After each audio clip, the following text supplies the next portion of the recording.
ఏం లేదండి, ఇవాళ మీకు రెసిపీ పరిచయం చేద్దామని వచ్చా. ఏం లేదు కానీ జంక్ ఫుడ్ అంటే చాలా మందికి చాలా ఇష్టం. నాకు చాలా ఇష్టం అనుకోండి, నేను కూడా చాలా బాగా బయట వండుకొని తింటాను. కానీ మా మమ్మీ చాలా తింటూ ఉంటుంది.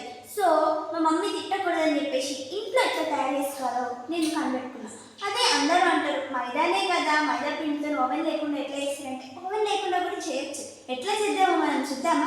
సో మనం ఇవాళ పిజ్జా ట్రై చేయబోతున్నాం. So let's go.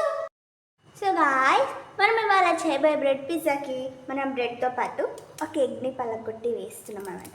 అందరూ అంటారు కదా జంక్ ఫుడ్ ఎందుకు జంక్ ఫుడ్ చేస్తున్నారు, బాగోదు హెల్త్కి అని చెప్పేసి.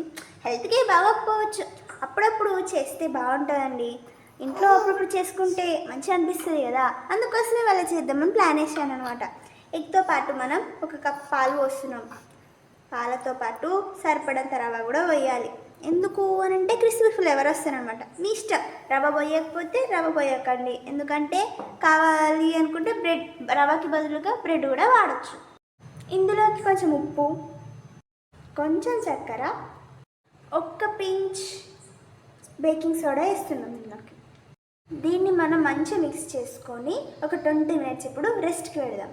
అంతలోపు మనం మిగతా వాటి విషయాలు చూసుకుందాం.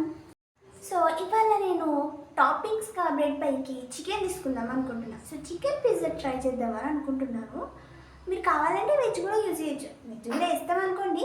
కాకపోతే ఏదో కొంచెం వెరైటీగా ఉంటుందని చెప్పేసి చికెన్ వేద్దామని చికెన్ ఫ్రై చేసుకొని తీసుకుందాం.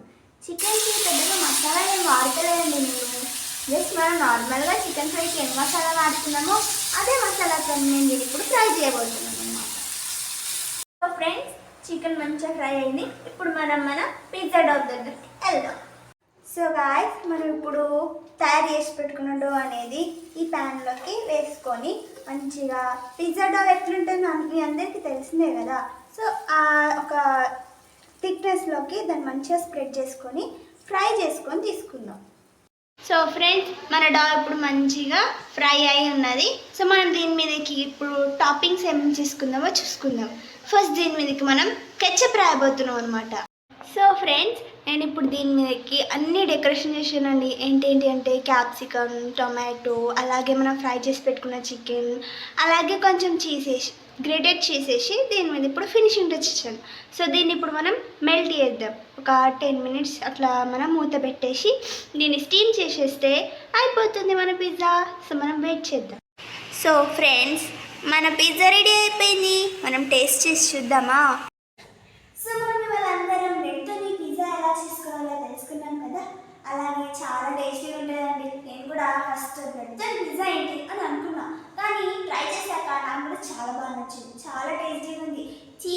చీజ్ పులై చాలా బాగా వచ్చిందండి. నాకు బాగా ఫేవరెట్ చీజ్ అందులో. సో మీరు అందరూ ట్రై చేస్తారని, అందరూ పిల్లలు ట్రై చేస్తారని అనుకుంటున్నాను. ఎందుకంటే ఇది మన ఏజ్ వాళ్ళకి చేయగలిగే ఈజీ అయిన రెసిపీ కాబట్టి పిల్లలు ట్రై చేస్తారని కోరుకుంటున్నాను. సో అందరూ కామెంట్ చేయాలని, లైక్ చేయాలని, షేర్ చేయాలని, సబ్స్క్రైబ్ చేయాలని, ఇంకో మంచి వీడియోతో మీకు నెక్స్ట్ వీడియోలో కలుసుకుందామని కోరుకుంటూ బాయ్.